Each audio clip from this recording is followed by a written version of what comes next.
السلام علیکم، میرا نام ہے محمد فیض شیخ، اور آج بینگ اے مسلم میں نے 5 پوائنٹس ایسے نکالے ہیں جسے میں سمجھتا ہوں کہ ہر مسلم کو سمجھنا چاہیے اور پڑھنا چاہیے۔ ہماری جو کتاب ہے، دینی کتاب، وہ قرآن ہے اور حدیث ہے۔ یہ تو ہم پر فرض ہیں، یہ تو ہم کو پڑھنا ہی پڑھنا ہے اور اس پہ عمل بھی کرنا ہے پڑھنے کے ساتھ ساتھ۔ لیکن اس کے ساتھ ساتھ جو ہمارا حق بنتا ہے کہ ہم اہل کتاب اور ان کا نظریہ یہ بھی جانیں اور سمجھیں،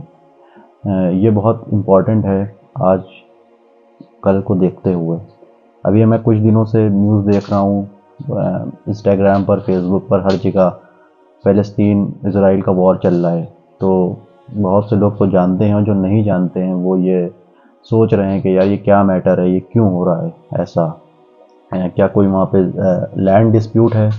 ظاہر ہے لینڈ ڈسپیوٹ تو اپنی جگہ ہے، وہ تو ہے ہی ہے۔ میڈیا بھی اسی کو ہی ہائی لائٹ کرتا ہے کہ اللیگل ایکوپیشن، کچھ میڈیا بتاتے ہیں اللیگل ایکوپیشن، کچھ میڈیا کہتے ہیں کہ یہ جو ہے فلسطینیوں کا وہاں پہ غلط قبضہ ہے۔ تو لیکن ایز اے اہل کتاب ہونے کے ناطے ہمارا کیا پوائنٹ آف ویو ہے اس پر، وہ میں آپ کے سامنے 5 پوائنٹس میں مختصر باتوں میں شیئر کرنا چاہتا ہوں۔ اور میرا ماننا یہ ہے کہ یہ میں نے جو پوائنٹس اس میں نکالے ہیں، یہ میں کہیں سے ڈھونڈ لکھ کے نہیں لایا ہوں، نہ کہیں سے میں نے ڈھونڈے ہیں، یہ میں نے خود سمجھے ہیں کہ اگر یہ پوائنٹس سب کو کلیئر ہو جاتے ہیں تو کافی آسانی رہے گی امت مسلمہ کے لیے یہ جاننے میں کہ ہمارا جو اصل دشمن کون ہے اور اصل دوست کون ہے۔ تو اس میں نے جو پہلا نقطہ نکالا ہے جس کی وجہ سے ہر مسلم کو اپنے دین کے ساتھ ساتھ ان کے بارے میں بھی پڑھنا چاہیے، ان کی کتابوں کا بھی مطالعہ کرنا چاہیے، سمجھنا چاہیے۔ پہلا ہے سملیرٹیز۔ سملیرٹیز کا مطلب یہ ہے کہ جب ہم قرآن شریف پڑھتے ہیں تو بہت سی آیتوں میں ذکر آتا ہے یہودیوں کا اور نصرانیوں کا، کرسچنس اور جیوز کا ذکر آتا ہے، تو کئی بار ہم کنیکٹ نہیں کر پاتے ہیں۔ ہمیں لگتا ہے قرآن شریف آنے والے جو نسلیں، مطلب جو قوم گزری ہیں آپ صلی اللہ علیہ وسلم سے، بس ان کے بارے میں بتانا چاہ رہے ہیں۔ لیکن اصل حقیقت تو یہ ہے کہ اس کا کنیکشن آج بھی ہمارے مذہب سے ہے، ہمارے فیتھ سے ہے، اور ہماری امت میں ہر ایک افراد سے ہے۔ اور تعجب کی بات یہ ہے اور افسوس کی بات یہ بھی ہے کہ ہمارے جو ادارے ہیں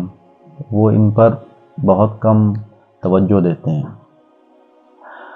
تو سملیرٹیز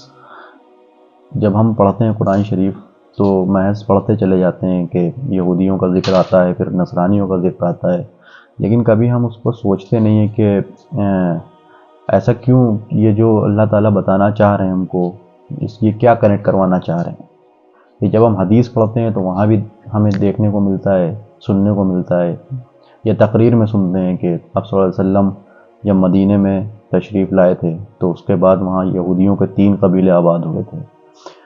ان 3 قبیلوں نے جو قبائل تھے ان کو آپ صلی اللہ علیہ وسلم نے وہاں پر رہنے کے لیے الاؤ کیا تھا، لیکن بعد میں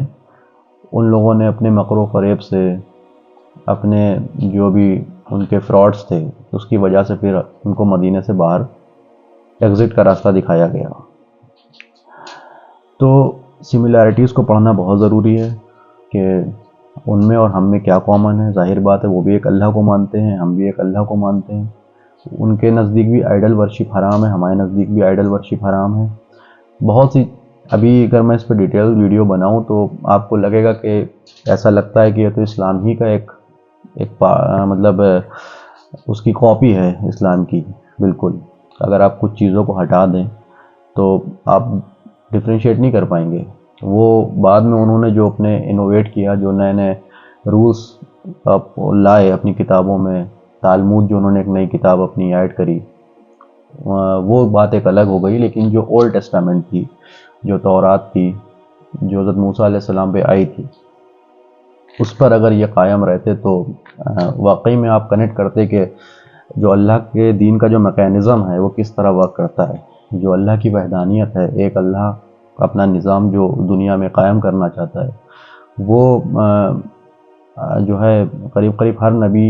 جو بھی نبی آئے اس کو شیطان کے تھرو وہ روک دیا گیا اس کو وہیں پر۔ تو پہلی تو میں نے نقطہ آپ کو یہ پیش کیا کہ جب آپ اہل کتاب کو سمجھیں گے تو آپ اپنے اسلام کو بہت حد تک کنیکٹ کر سکیں گے اس میں، اور کافی کچھ آپ کو جاننے کو ملے گا۔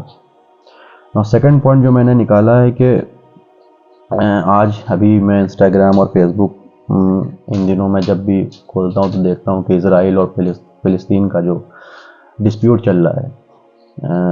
یہ کافی زیادہ ڈیلی قریب ہزاروں بچوں کا قتل ہو رہا ہے، معصوم بچوں کا ڈیلی قتل ہو رہا ہے۔ کچھ میڈیا جو اس کے آنکڑے ہیں وہ ظاہر کرتے ہیں، کچھ میڈیا چھپا لے جاتے ہیں۔ تو بہرحال جو اس کی اصل وجہ ہے وہ میڈیا آپ کو کبھی نہیں بتائے گا، وہ تو بس یہ کہہ دے گا کہ یہ تو کچھ میڈیا کہیں گے کہ یہ اللیگل آکوپیشن ہے اسرائیلیوں کا، اور بعض میڈیا آپ کو کہتے سنیں گے کہ یہ فلسطینیوں کا وہاں پر اللیگل قبضہ ہے۔ لیکن جب آپ اہل کتاب کو پڑھیں گے، جب سمجھیں گے، جب ان کی تاریخ پڑھیں گے اسرائیلیوں کی اور اسلام کی جب تاریخ پڑھیں گے، تب آپ کو سمجھ میں آئے گا کہ بس یہ وہیں تک ہی نہیں سیمت ہے، وہیں تک ہی نہیں یہ ہے، اس کے آگے لینڈ ڈسپیوٹ اور جتنے بھی ڈسپیوٹس ہیں اس کے بعد بھی یہ ان کا بھی بہت ہی زیادہ مقدس علاقہ ہے، اور ہمارا بھی ہے، اور عیسائیوں کے نزدیک تو بھی یہ بہت مقدس ہے۔ اسی لیے تو کہا جاتا ہے کہ جو اہل کتاب ہیں، جو ابراہیمک ریلیجن ہیں، ان کے نزدیک یروشلم کی بہت زیادہ اہمیت ہے، جبکہ بلکہ میں یوں کہہ دوں کہ جتنا اہمیت ہمارے لیے کعبہ، خانہ کعبہ رکھتا ہے، ان کے لیے بھی اتنا ہی ویلیو ان کا جو تھرڈ ٹیمپل ہے، جہاں پر ہماری مسجد الاقصیٰ ابھی بنی ہے، اللہ تعالیٰ اس کی حفاظت کرے۔ یہ جو آپ وال دیکھتے ہیں، ویلنگ وال، یہ اور مسجد الاقصیٰ، یہ پورا یہ کلیم کرتے ہیں کہ یہ انہی کا ہی ٹیمپل ہے، اور یہ آگے چل کے اس کو ڈیمولش کرنے کی بھی بات کرتے ہیں مسجد الاقصیٰ کو، اور پورا اپنا ٹیمپل تعمیر کرنا چاہتے ہیں وہاں پر۔ تو جب آپ پڑھیں گے یہودی اور اسلام کے بارے میں، تب آپ یہ سمجھیں گے کہ مسجد الاقصیٰ کی مین لڑائی ہے وہاں پر، مسجد الاقصیٰ کو ڈیمولش کرنا ہے، اور وہاں پر اپنا تھرڈ ٹیمپل، جو کہ فرسٹ ٹیمپل جو بیبیلونین نے گرا دیا تھا، ان کا بیبیلونین کنگ تھا اس نے گرا دیا تھا، سیکنڈ ٹیمپل ان کا ٹائٹس جو رومن کنگ تھا اس نے ڈیمولش کر دیا تھا،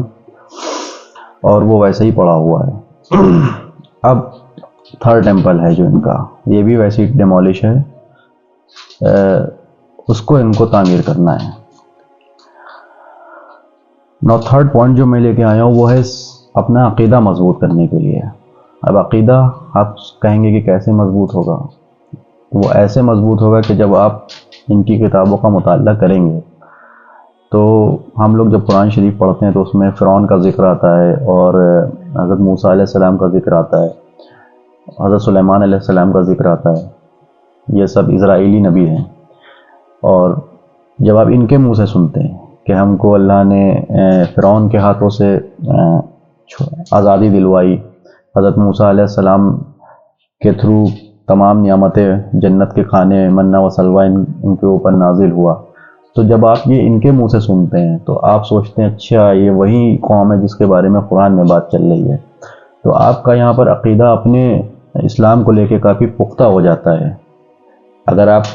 قرآن شریف پڑھیں اور آپ سامنے پریکٹیکل بھی ہوتے ہوئے دیکھیں تو ظاہر ہے آپ کا جو عقیدہ ہے وہ اور مضبوط اور ڈیولپ ہوئے گا۔ تو یہ بہت امپورٹنٹ بات میں آپ کو بتا رہا ہوں کہ یہ اہل کتاب کو پڑھنا بہت ضروری ہے، بلکہ میں تو کہتا ہوں کہ ہر مدرسے میں اور ہر اسلامک انسٹیٹیوشن میں یہ مینڈیٹری کر دینا چاہیے کہ اسلام کے ساتھ ساتھ آپ کو سارے جو ابراہیمک ریلیجنس ہیں اس کی بھی نالج دی جائے گی۔ نو جو فورتھ پوائنٹ ہے وہ یہ ہے کہ آنے والے وقت کا آپ یہاں سے کیا اندازہ لگاتے ہیں، فور کاسٹ کیا کرتے ہیں؟ ظاہر بات ہے کہ جب ہمارے نبی صلی اللہ علیہ وسلم نے آنے والے وقت کے لیے آگاہ کیا ہے، تو ہم یہاں سے کیا فور کاسٹ کریں؟ ایک جنگ جو ہونی ہے جس کا نام ہے ملحمۃ العظمیٰ، جیسا کہ ڈاکٹر اسرار احمد صاحب نے اپنی کتنی تقریروں میں اس کا ذکر کیا ہے کہ ایک جنگ ہوگی جس کا نام ہے ملحمۃ العظمیٰ، اس میں کسی باپ کے 100 بیٹے ہوں گے تو 99 قتل ہو جائیں گے، ایک بچے گا۔ اور شاید آپ کو یہ بات سننے میں نہ اتنی اوتھینٹک لگے، لیکن آپ اگر آج دیکھیں ڈیلی 2-3 ہزار بچے تو یوں ہی مر رہے ہیں فلسطین میں، تو اور بلکہ جو اصلی جو ان کی پرسنٹیج ہے وہ تو ہمیں ظاہر بھی نہیں ہو پاتی ہے ہم لوگوں کو۔ تو آپ سوچئے کہ اس میں کوئی بڑی بات نہیں کہ ایک وقت آئے گا جب جو حدیث میں فرمایا کہ 100 بیٹے ہوں گے 99 قتل ہو جائیں گے، تو یہ بھی پاسبل سا لگتا ہے جیسا کہ آج کل جو حالات چل رہے ہیں۔ تو اور جتنی بھی ان کے جو پروپیگنڈا چل رہے ہیں، ہڈن پروپیگنڈا، آپ اس کے بارے میں بھی جب ان کے اہل کتاب کو مطالعہ کریں گے تو آپ سمجھیں گے کہ جو سودی نظام ہے، انٹرسٹ کا نظام ہے ان کا، وہ کتنا پاورفل نظام ہے، اور اس سے یہ لوگ کتنے زیادہ اپنے آپ کو یہ مضبوط کرتے جا رہے ہیں دن پہ دن۔ اسلام میں سود حرام ہے، حرام ان میں بھی تھا، لیکن انہوں نے بعد میں اس چیز کو نہیں مانا، اور ان کے جتنے بھی یعنی کہ اگر آپ یہ کہیں کہ 90% ان کی انکم انٹرسٹ بیسڈ ہی ہے، تو یہ غلط نہیں ہوگا۔ تو ایز اے مسلم جب یہ کہا جاتا ہے کہ انٹرسٹ حرام ہے آپ پر، تو اس کی وجہ صرف کہنا ہی نہیں ہوتا ہے، اس کی وجہ یہی ہے کہ اللہ نے ہم پر جو سود حرام کیا وہ اسی وجہ سے کیا کہ اس میں شر ہے، اس میں خیر نہیں ہے، اور جس چیز میں خیر نہ ہو وہ چیز کبھی بھی آپ کو فائدہ دے سکتی نہیں ہے۔ آخری بات، مختصر سی بات بس آپ سے یہی کرنی ہے کہ جب اللہ تعالیٰ قرآن شریف میں امت مسلمہ کو یہ ہنٹ دے رہے ہیں، یہ بتا رہے ہیں کہ کون تمہارا دوست ہے، کون تمہارا دشمن ہے، تو ایز اے مسلم ہم کو یہ بات جاننی چاہیے۔ ظاہر بات ہے جیوز سارے ہی برے نہیں ہوتے ہیں، اس میں سے کافی آرتھوڈاکس جیوز خاص کر کے جو وہ تو فلسطینیوں کے ساتھ ہیں، وہ آج بھی کہہ رہے ہیں کہ ہم یہ اس کو بائیکاٹ کرتے ہیں، اور اس کے اگینسٹ پروٹیسٹ بھی ابھی انہوں نے نکالا ہے کہ جو کچھ بھی جو زائنسٹ کر رہے ہیں، ایکچولی جو زائنسٹ ہیں یہ اصلی کلپریٹ ہیں، جنہوں نے اپنا مذہب خود سے بنا رکھا ہے، اور اصلی یہودی بھی ان کو نہیں مانتے ہیں۔ تو جو ایمان کی لڑائی ہے وہ ان سے ہے۔ باقی ہمارے نبی صلی اللہ علیہ وسلم نے یہودیوں کے اوپر بھی رحم کرا، اور تو ہم یہ کیسے کہہ سکتے ہیں کہ سارے ہی یہودی غلط ہیں؟ لیکن آج اس وقت میں 99% اگر آپ کہیں تو سب زائنسٹ ہیں، اور کافی ان کے جو بھی کہنا چاہیے